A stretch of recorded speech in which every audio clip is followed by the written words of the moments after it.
Shalom, amigo, ¿qué tal? Bienvenidos una vez más al programa El Camino de Dios. Les habla el Morelloso, director del Ministerio Jaim. Bendito sea el Dios de Abraham, Isaac y Jacob, el Dios y Padre de nuestro Señor Yeshua el Mesías, que nos concede la oportunidad de una vez más estar con ustedes aquí en PAB 550, como de costumbre, todos los domingos a partir de las 7:30 de la mañana. Hoy nos encontramos en el día 10 del mes de noviembre del año 2024 y un día bastante nublado aquí en Puerto Rico y de lluvia. Gracias le damos al Eterno por este espacio y la oportunidad de poder compartir con ustedes las riquezas de las Sagradas Escrituras. Como ustedes saben, nuestro ministerio se enfoca en enseñar la Escritura de la perspectiva del pensamiento de sus autores y cómo este pensamiento, en la medida que pasó el tiempo e Israel tuvo contacto con otras culturas, influenció en su forma de ver la revelación que recibían de Dios. Nuestro ministerio tiene un centro de estudio, el centro de estudio conocido como el Centro de Estudios Hebraico El Camino del Nazareno, se encuentra ubicado en el centro comercial Plaza Real Anón. Esto se encuentra exactamente en Ponce, en la carretera 511, en el kilómetro 1.8. Allí estamos a partir de mejor dicho, a partir de las 9 de la mañana todos los sábados. Está invitado a visitarnos. Si usted desea conocer las escrituras desde la perspectiva hebrea, le extendemos la más cordial invitación.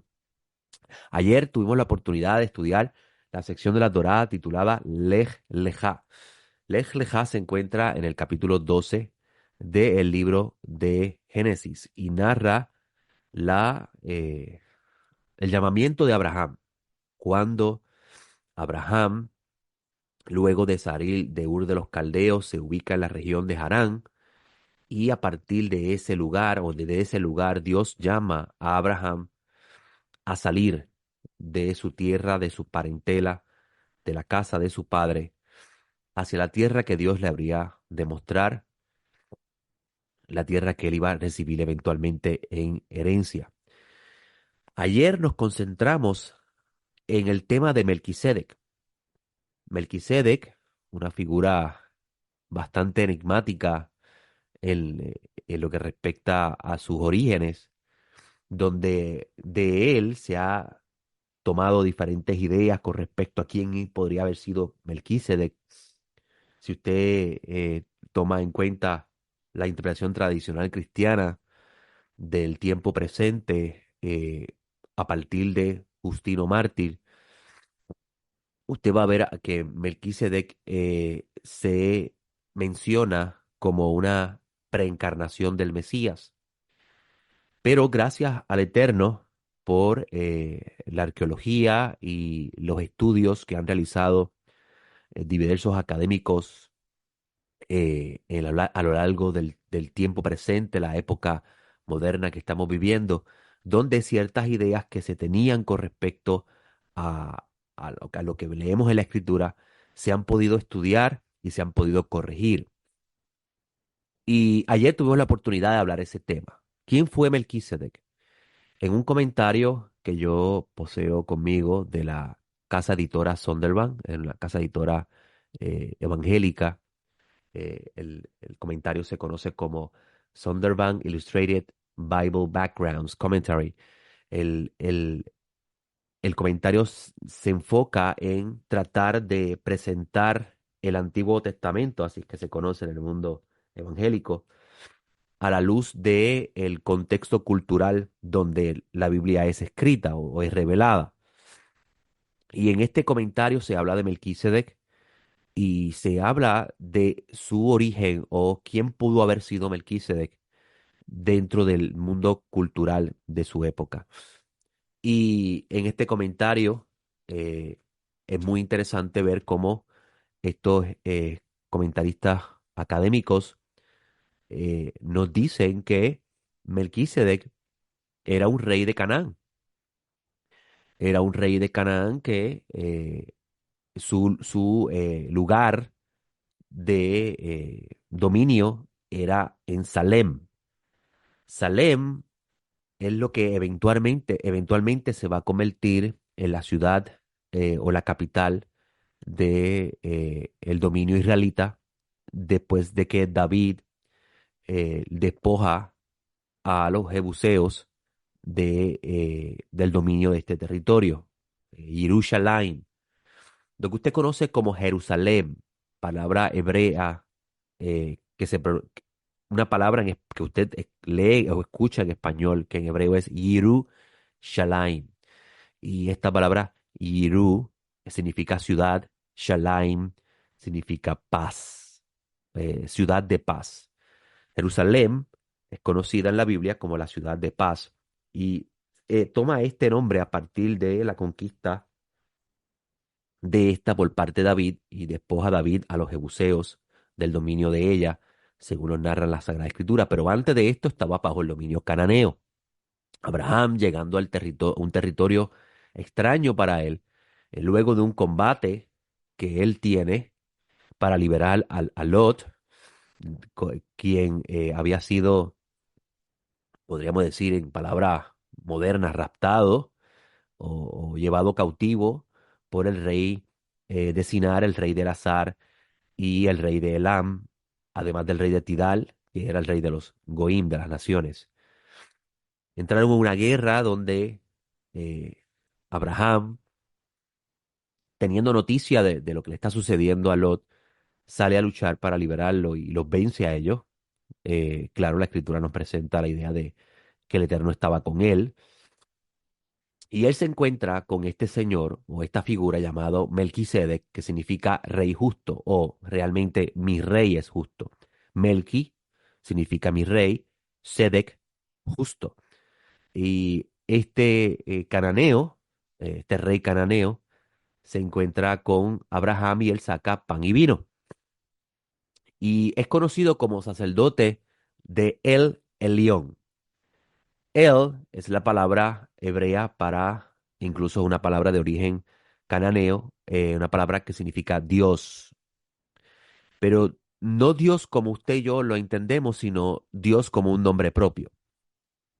El Elión, Dios Elión altísimo, donde claramente la escritura nos está diciendo que este cananeo era sacerdote del Dios Altísimo, pero no sabía cuál era el nombre real de este Dios Altísimo.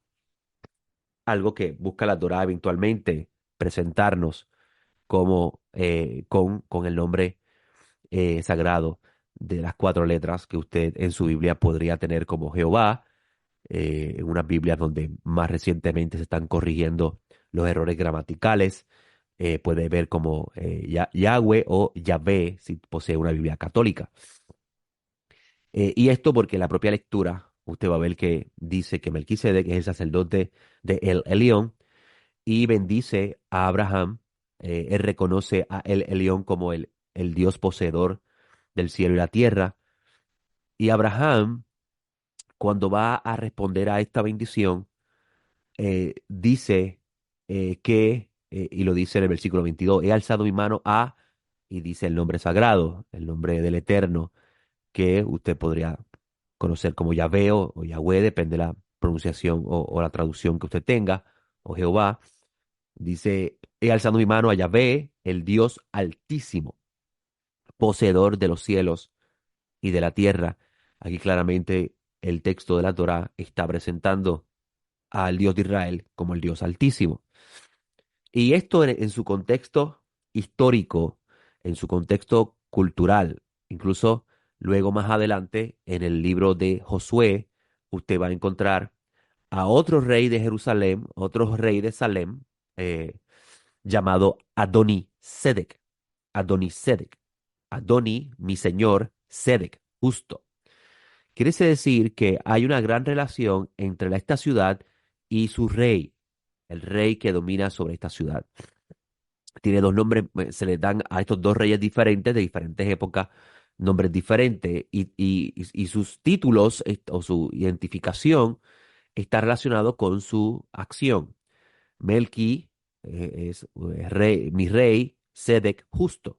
Y Adoni, mi señor, Sedec, justo. Mi señor es justo. Esto es en el contexto histórico. Ahora, cuando vamos al mundo del segundo templo, y esto es algo histórico que usted debe conocer a la hora de comenzar a debatir con respecto a no, esto no es correcto. Claramente la carta de los Hebreos dice sobre Melquisedec. Usted tiene que conocer un poco de historia. Debe conocer cuándo comenzó el pueblo de Israel a reinterpretar la escritura.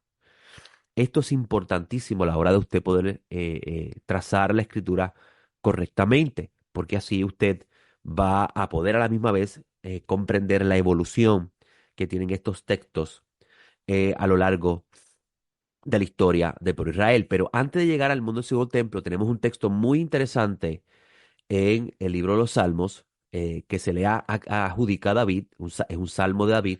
David dice en este salmo, el texto dice, el eterno o oráculo del eterno a mi Señor, siéntate a mi diestra.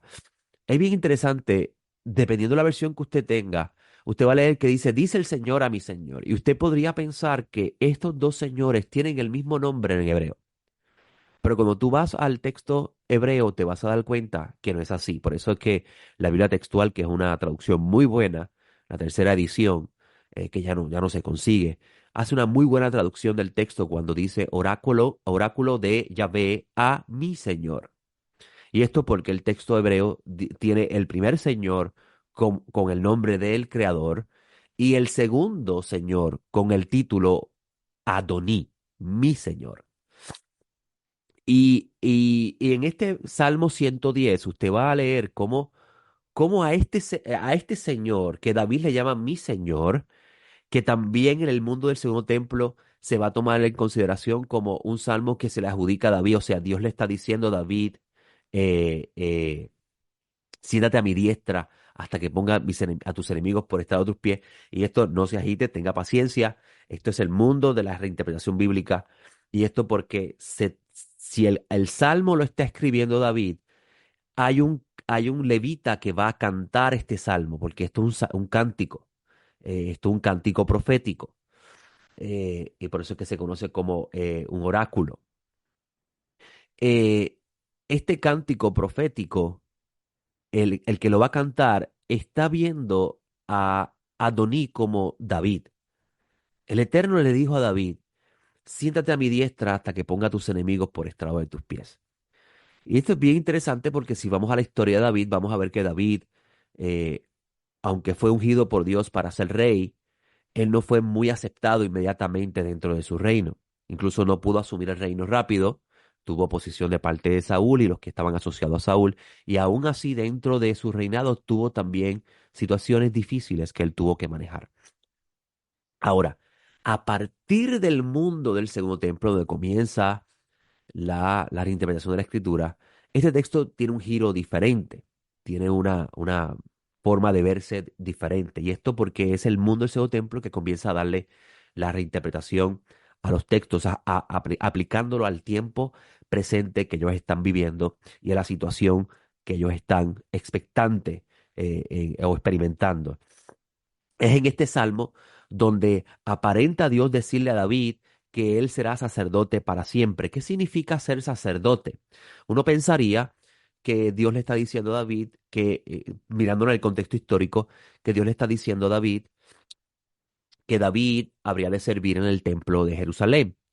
Sin embargo, lo que el Creador está diciéndole aquí a David es que él sería ministro de Dios, porque eso es lo que representa el oficio de un sacerdote, un intermediario, un ministro, o el punto de encuentro entre Dios y el ciudadano común, podríamos decir así. Y, pero es interesante que a la misma vez este salmo habla de este rey, que en el contexto sería David, convirtiéndose en uno que hará las guerras del Eterno y acabará con todos los que se le oponen al reino.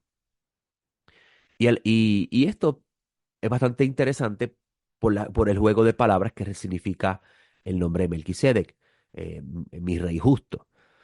Ahora, cuando llegamos al mundo del segundo templo, que es el mundo de la reinterpretación de la escritura, este personaje Melquisedec es un personaje o un título que es utilizado por ejemplo, dentro de la literatura de los rollos del Mar Muerto, para darle un sentido escatológico dentro del mundo que se está viviendo.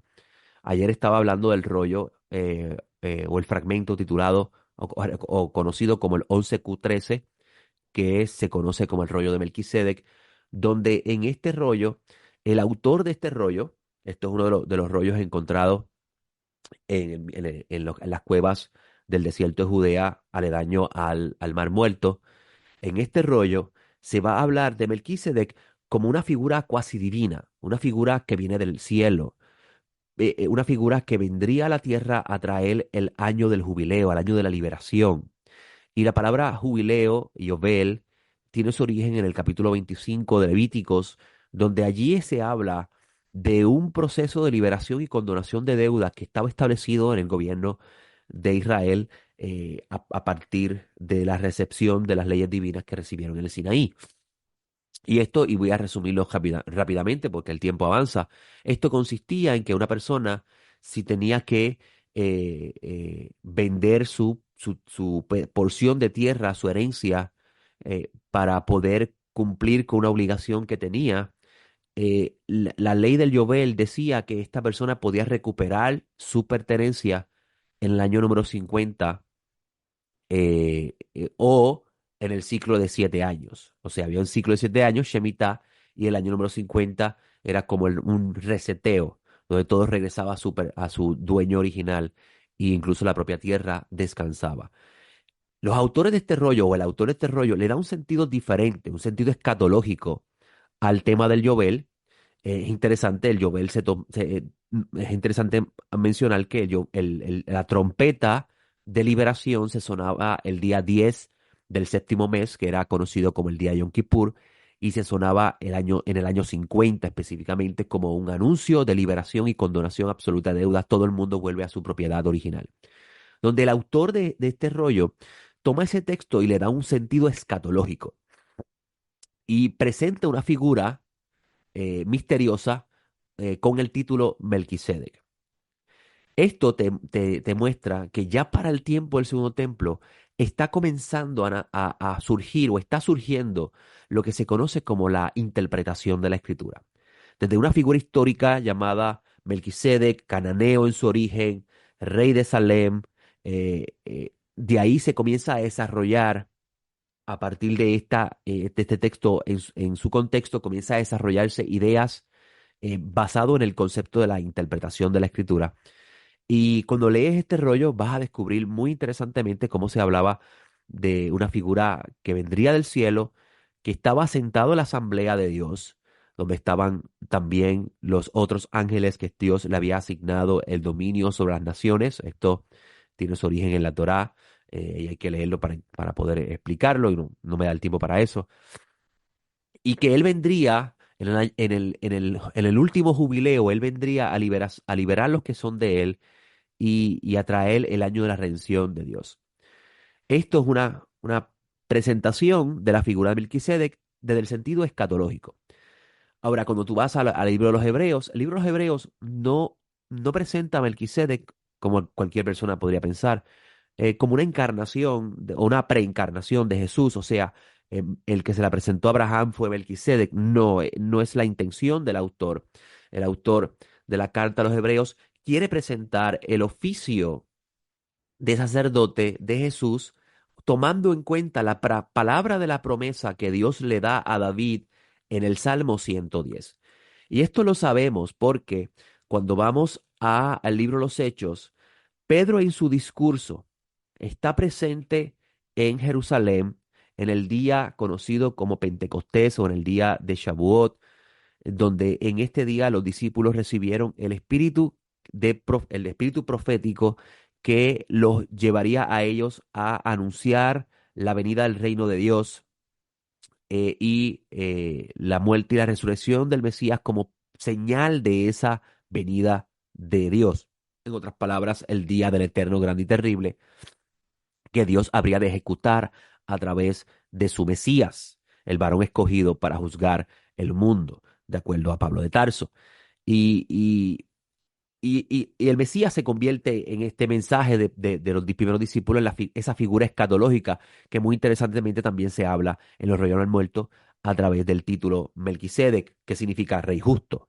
O sea, ellos están hablando de la venida de un rey justo, de la aparición de un rey justo que traería la liberación a Israel de sus enemigos. Y obviamente el autor está escribiendo en una época donde están siendo dominados por otras naciones, que podría ser bajo el dominio, este escrito pudo haber sido escrito bajo el dominio de los Seleucidas o bajo el dominio de Roma.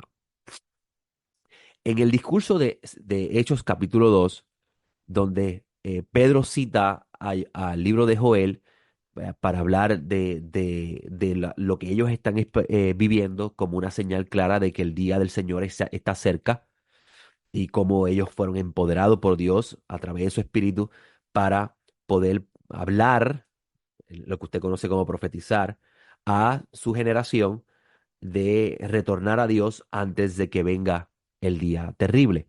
Y en este discurso de Pedro, Pedro va a hablarle a una audiencia que muy probablemente pensaba que este Salmo 110 estaba siendo directamente hablado a David y que David sería este el que se sentaría a la diestra de Dios.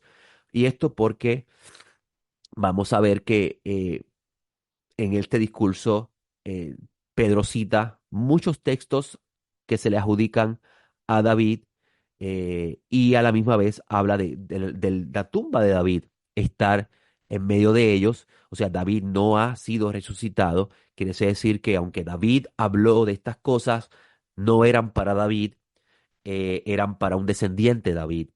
Y de ese descendiente de David ellos están hablando, Jesús el Nazareno, que ellos fueron testigos de su resurrección. Por eso es que él dice en el versículo 32 de ese capítulo 2: a este Jesús lo ha resucitado Dios, de la cual todos nosotros somos testigos. Y así que saltado a la diestra de Dios, una alusión al Salmo 110, ha saltado a la diestra de Dios y habiendo recibido el Padre la promesa del Espíritu Santo, ha derramado esto que vosotros veis y oís. Porque no subió David a los cielos, y aquí vemos bien interesantemente la cita del Salmo 110, y esto porque había una audiencia que pensaba que este Salmo 110 era a David, que se le había dicho que se sentara a la diestra de Dios, tanto así que Jesús está hablando con unos fariseos y le dice: ¿por qué David le llama mi Señor?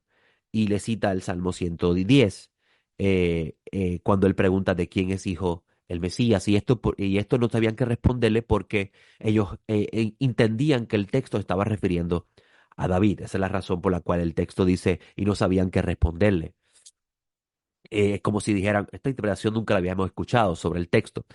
Y viene Pedro en este discurso del versículo 34, dice: ¿por qué no subió David a los cielos? Pero él mismo dice: dijo el Señor a mi Señor, siéntate a mi diestra hasta que ponga a tus enemigos por estrado de tus pies. Aquí está Pedro citando el Salmo 110, donde se habla del Mesías sentado a la diestra de Dios, esperando que aquellos que se le oponen a su reinado sean puestos por estrado de sus pies, se arrodillen ante, una forma de decir, se arrodillen ante él y reconozcan que él es el Mesías.